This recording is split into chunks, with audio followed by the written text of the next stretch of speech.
Halal Family Halal Family Halal Family ขอเสนอ ร้านบิสมิลลาห์ราชาข้าวหมก ตั้งอยู่ถนนราชพัฒนาหรือซอยมิสคีนมาจากถนนรามคำแหงเลี้ยวเข้าถนนราชพัฒนาผ่านแยกบริษัทแว็กซี่ร้านอยู่ขวามือซอยราชพัฒนา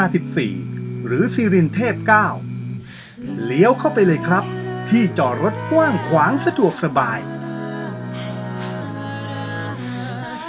บรรยากาศร้านสบายๆโอเพ่นชิลๆ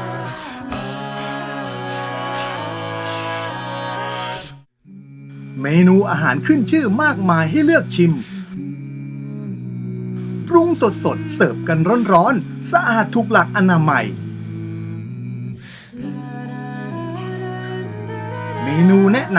ำโรตีแกงกะหรี่เนื้อแกงกะหรี่ไก่ข้าวหมกเนื้อข้าวหมกแพะข้าวหมกปลากระพงทอดเหลืองกรอบน่ารับประทานซุปหางวัวรสเด็ดก้อนโตเต็มค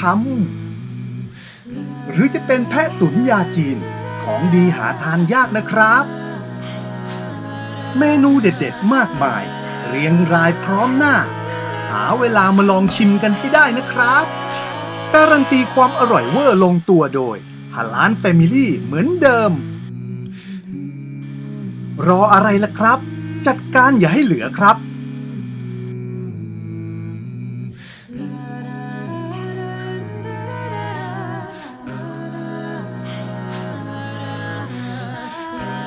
ทานไปคุยไปชมบรรยากาศรอบๆไปสุขใจถ้ามากันทั้งครอบครัว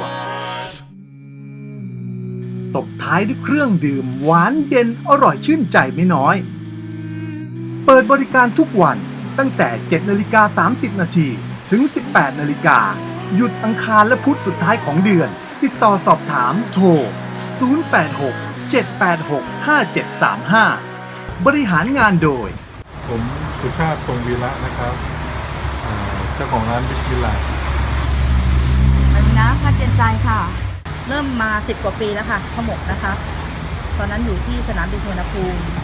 ตั้งแต่วันนี้เป็นต้นไปเนี่ยเราจะมีที่สาขามิสทีนเนี่ยที่เดียว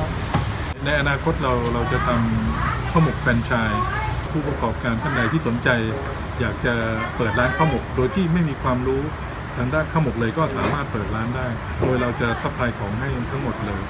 จุดหนึ่งที่เราสนใจแล้วคิดกันอยู่นะคะคือพัฒนาให้เป็นผลิตภัณฑ์ลักษณะของแช่แข็งแล้วลูกค้าสามารถเอาเข้าไมโครเวฟแล้วทานได้เลยนะคะข้าวหมกไก่อย่างเงี้ยนะคะข้าวหมกปลากระพงเนี่ยทำให้เราต่อยอดธุรกิจของเราไปได้ค่ะน้ำจิ้มเป็นขวดขายด้วยนะคะน้ำจิ้มข้าวหมกซึ่งยังไม่มีใครทำช่วงนี้มีโปรโมชั่นสนุกๆนะครับให้กับผู้ที่ชมในเพจ Halal Family เกี่ยวกับของร้านบิสมิลลาห์นะครับไลค์และก็แชร์วิดีโอวันนี้ของร้านบิสมิลลาห์เนี่ยจะมีโรตีราดนมให้ท่านฟรี1 ชิ้นรบกวนช่วยแชร์กันเยอะๆแล้วก็มาทานกันเยอะๆนะครับยินดีต้อนรับทุกท่านค่ะ